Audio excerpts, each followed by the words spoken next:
3 ways to create privacy in your yard. Potted screen. Using potted plants is a great way to add some privacy.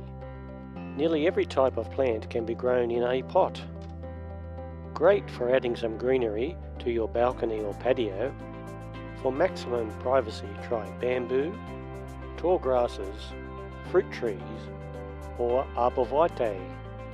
Install a false hedge.